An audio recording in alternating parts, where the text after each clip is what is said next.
So again, the motivation is sometimes cylindrical shells and washer method are not so easy. So here we go. Y equal cosine starts high, comes down, goes back up, and comes back up. And it's this sine graph. It's like a sine wave. It's a cosine wave. It's this oscillation that goes down and up and down and up, like a heartbeat, like a seismograph, like a lifeline. Right. So that's my y equals cosine. But it's connected. I just kind of dotted it in, but it's connected. It's all connected.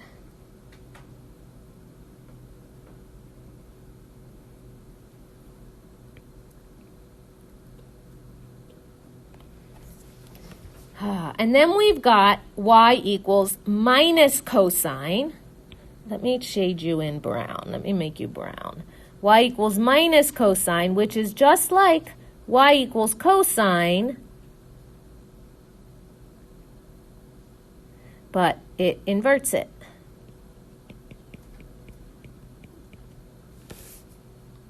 And it says I have to go between pi over 2 and 3 pi over 2.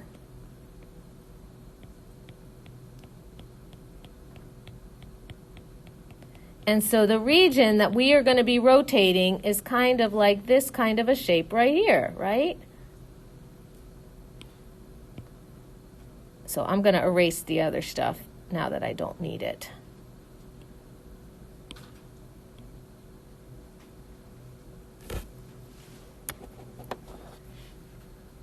And when you take this about the y-axis,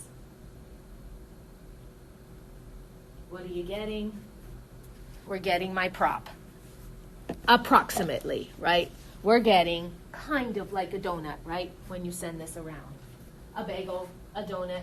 Donuts are more fun than bagels. But or a big round band, right? I should look. Oh, my daughter, I think, has one of these bracelet bands that looks like this.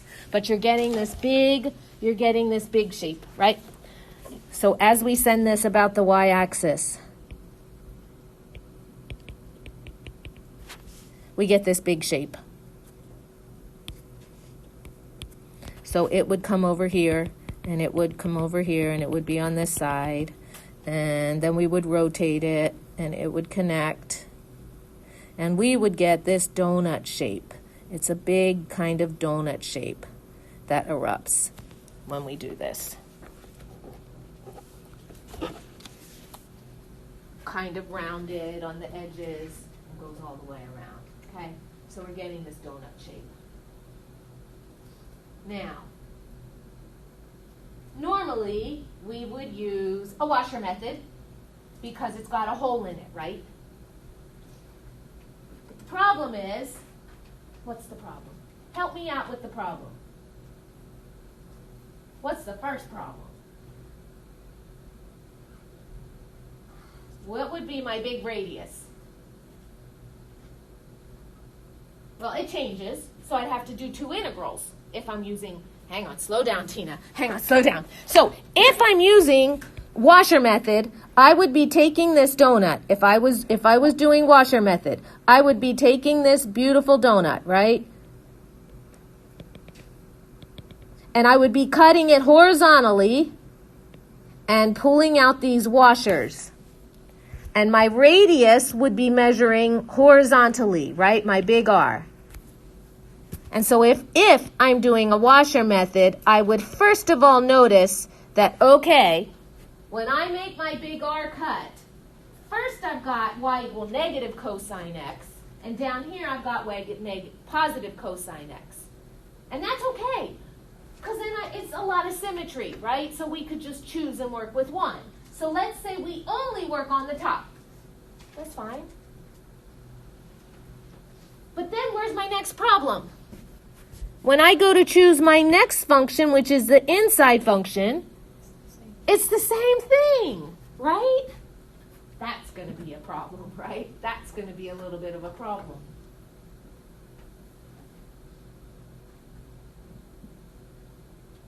You see what I'm saying, guys? because it's this function minus 0, this function minus 0. So there's a little bit of an issue. Not only that, but if we're going dy, means we have to change these x equals, which means we have to work with arc cosines and square arc cosines, and now we're getting things where we don't want to go, okay? So this is a great example to motivate us to say, okay, is there another way to think about slicing those donuts? Instead of going horizontal, instead of going like a cross-section horizontal, what if instead we took our knife and we cut rings around the top, and we cut and created and made our donuts and used, make an imagination here that this is a blue donut, okay? But what if instead of cutting sideways, we actually cut on top and thought of this donut as being comprised of a bunch of cylinders? Are you with me?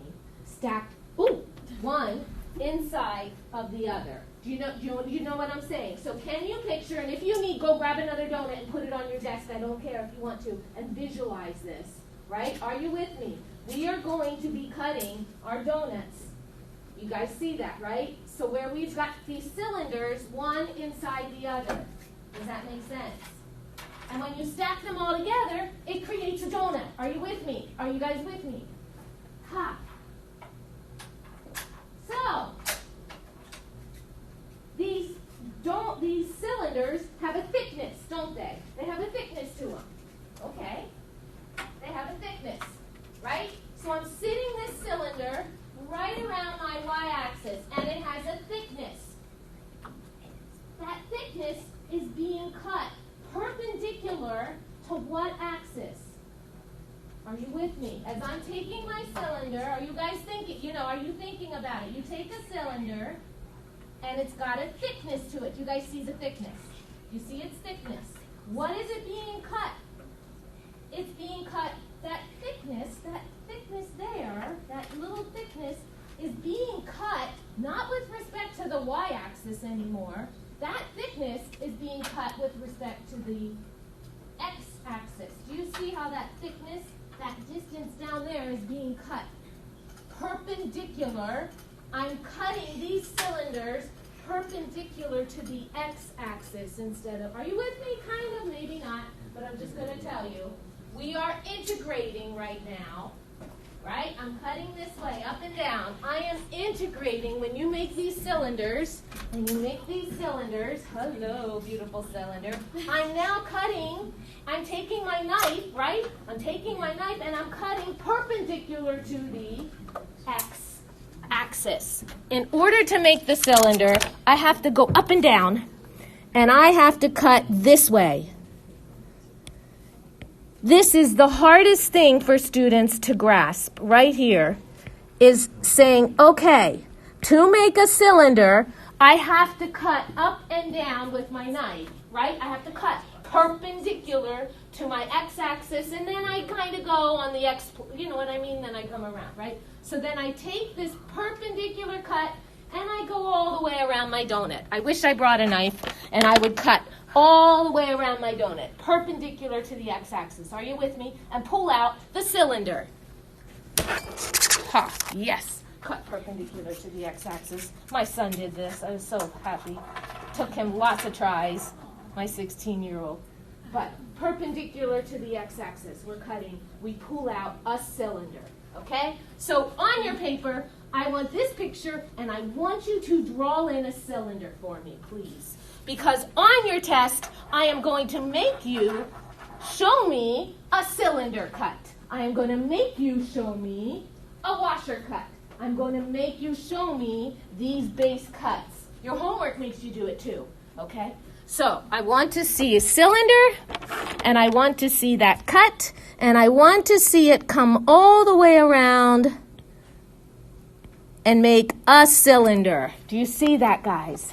That cylinder has a thickness, and that thickness is being cut along the x-axis because we're stacking these cylinders along the x-axis. We're cutting perpendicular to the x-axis.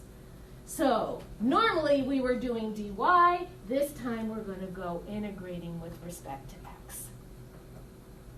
How are we so far? Okay. So, got my washers. So, we are integrating, not washers, with this method. We are integrating cylinders. In fact, we call them cylindrical shells. We call them shells because it's not a true cylinder. It's not truly solid. It's just the shell piece. Are you with me? It's just the shell piece. And each cylinder has a thickness, but it's also got an area.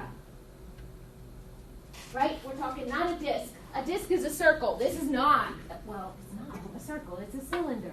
What's the area on a cylinder, an open cylinder? What's the area part?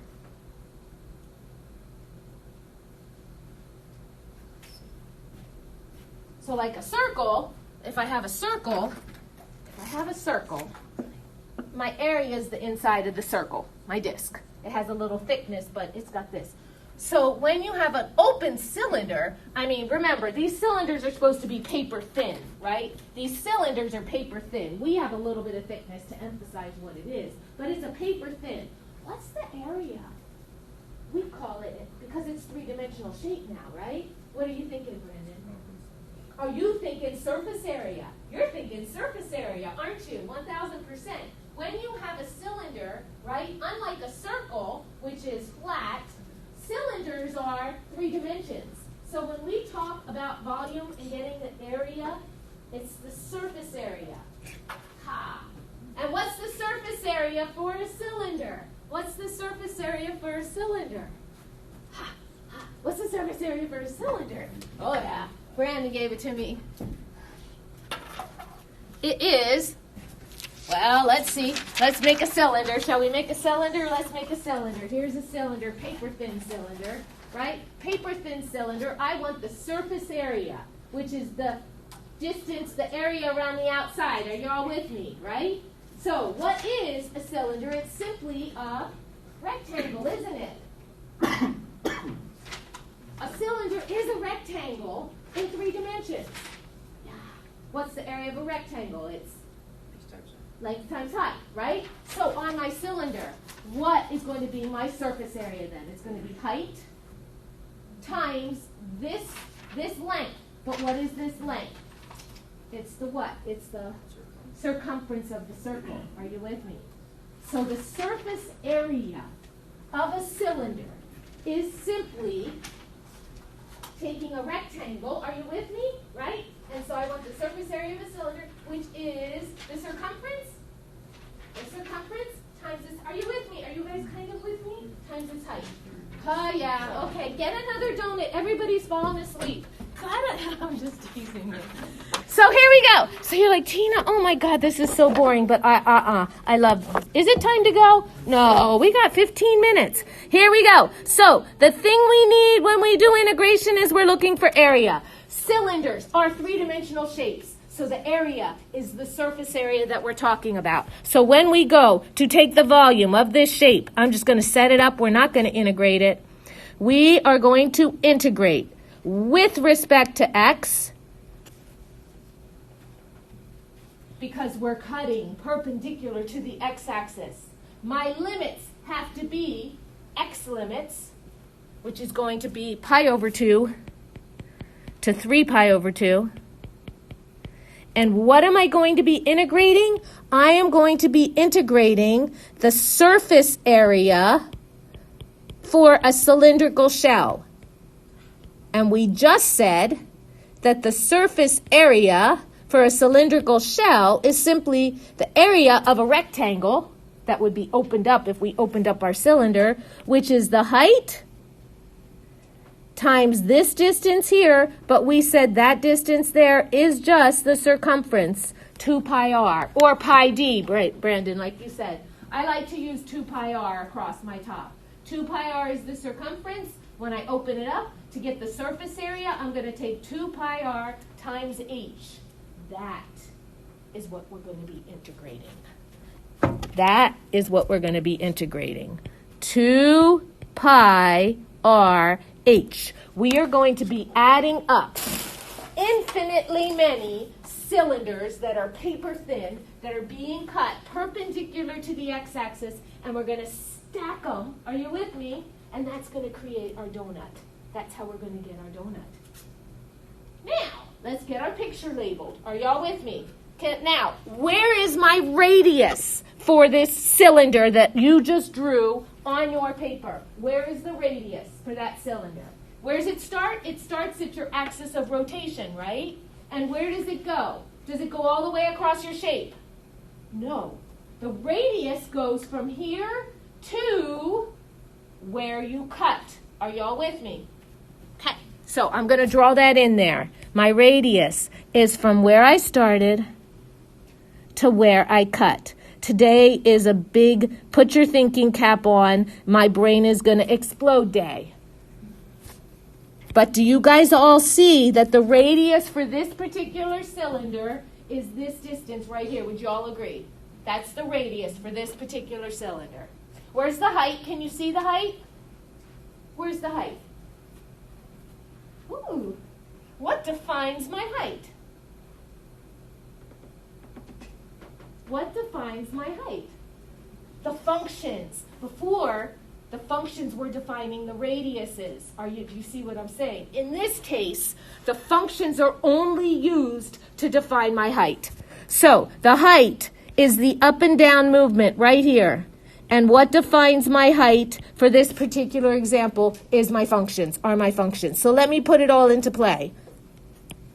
That means that my integral, if I'm setting up an integral, is going to be 2 pi r. We're going to skip r for a second, and I'll come right back to r. And then h, I want to do h because h is easier. H is my top function minus my bottom function. That's my height.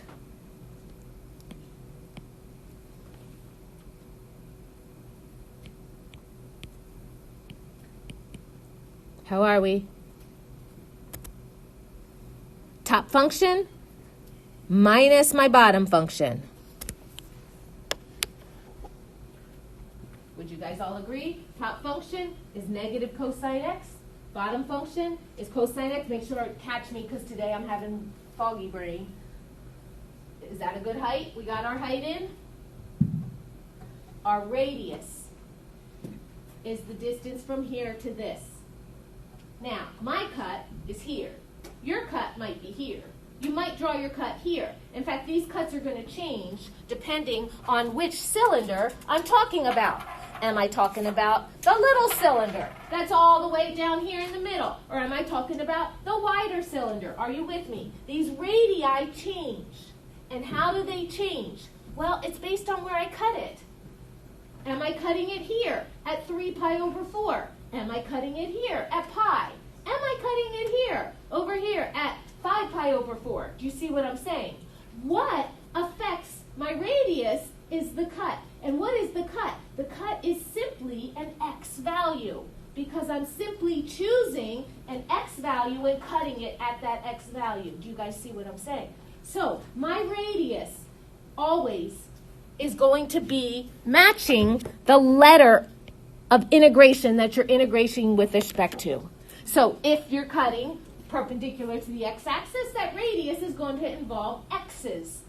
If you're cutting and making cylinders so that you're going that way, then you're going to have a y for your radius as you go.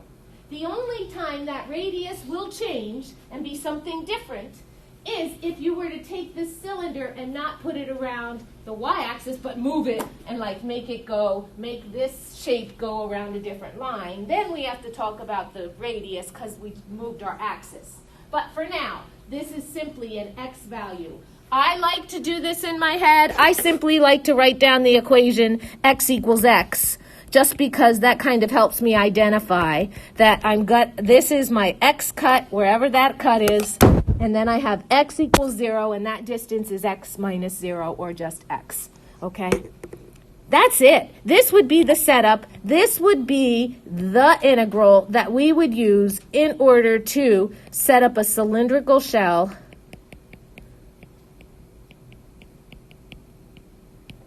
and integrate with respect to x. So I think I'll just show you that in your notes, I actually have a nice picture here that talks about this in your notes. 2 pi x representing that circumference of the circle, f of x, or the distance, the height, defined by those two functions. Now, I have 1 of 2 things we can do because we have 10 minutes left. We can either use integration by parts to evaluate that out, which I think I'll just leave it be and let you guys do that. Or we can set up another one. I think I want to set one up. You guys want to practice setting one up? Let's set one up. Notice, why would you need integration by parts? Because you got an x, it's a product, and cosine of x. I'm just going to put a little note here. On your test, when you get one of these, use integration by parts, okay? Use integration by parts. But we're going to practice problems like that. We'll do some in recitation this week. We'll do one later. But you would use integration by parts to evaluate that if you wanted to. Oops, go back a second. Oops, I left a lot of space for my motivating example, but I'm going to do this guy right here. And we will use this as our example to end the class. It's taken straight out of your homework. Use the method of cylindrical shells to find the volume of a napkin ring. Kind of like another donut, right? Not as fun because it's not as tasty. But we got this napkin ring obtained by rotating this shaded part of the circle about the y-axis. So can you picture, so this thing is going to come around, are you with me, and make a napkin ring. Dang it, I'm going to have to bring my napkin rings next time, those props. Napkin ring.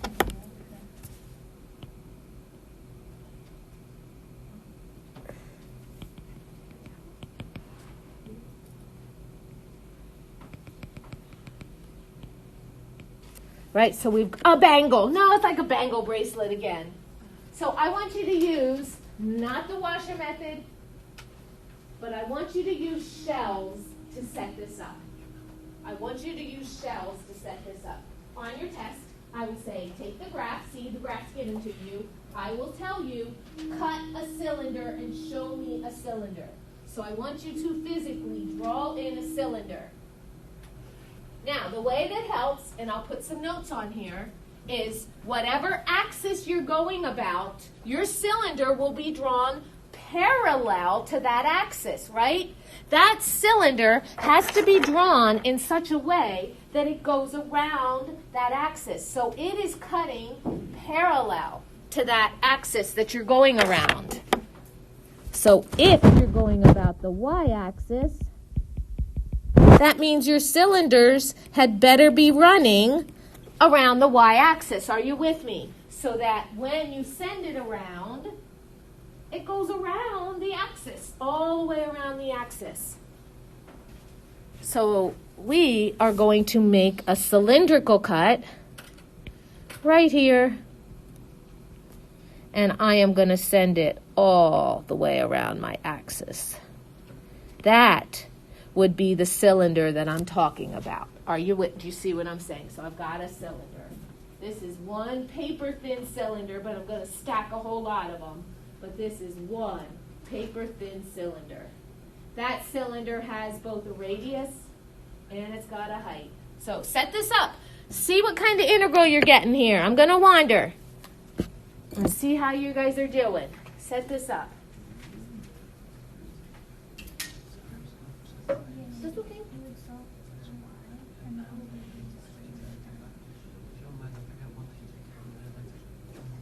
That's fine. No worries at all. Yeah. Good. Top minus bottom. Yes. You're going to have two of them. Yeah. Beautiful.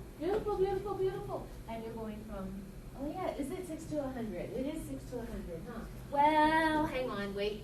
Maybe not. Maybe 10. Maybe 10? Maybe 10. Maybe 10.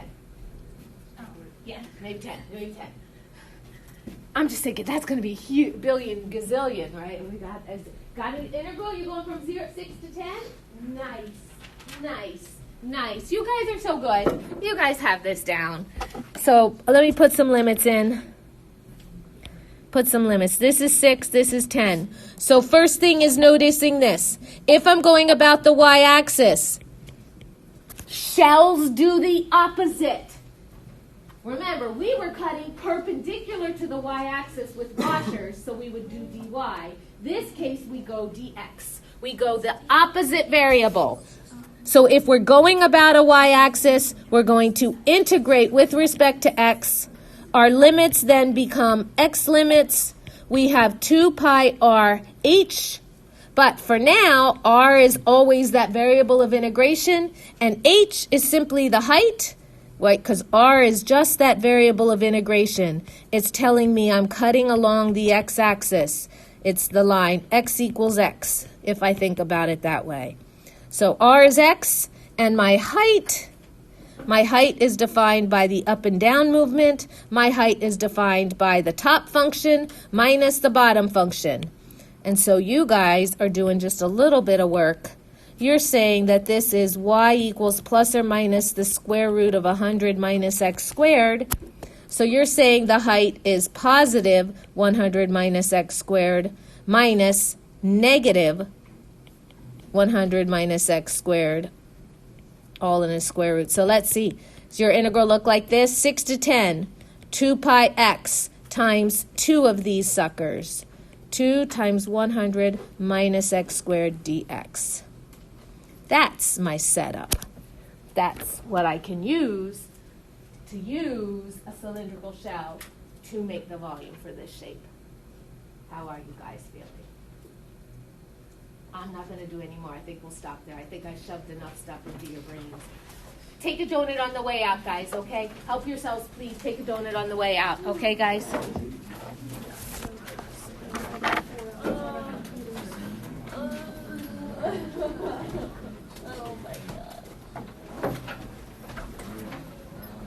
I'll see you in a bit. I need to prison now.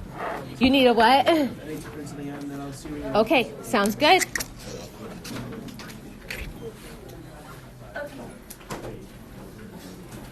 How are you, baby? Good. There was a problem that she was talking about the Sims dying. Yes. It looked like it cut. And that one I had to go to treatment for, and it didn't even help because I didn't get the right answer. Thank you so much. That was very different. And we use like we use a cylindrical shell. It didn't work, so I used it. Okay, I could go over it with you. I could go over the other one and show you. I'm sure it's probably... Now that I know what this is, it makes more sense than Oh, I did. good. Oh, good. Yeah. Some people really like this. I like this method. Sometimes it's easier. Sometimes it's an easier method. And then in one, Okay, I see you at 12:30. You got to find like discount rate in that. I found the discount rate, and I didn't know what to do after I found the discount rate, so I kind of screwed myself up. That's kind of what I did for like. I should know how to do the rest of it. Why did I do better than Why did I do better than I think everyone. Richard just gave up after 5 minutes. Thank you. Oh, you're welcome, guys. Take 2. Did you take 2? Seriously, help yourselves. Please, I have to carry those. I have to, honest to God, help yourself.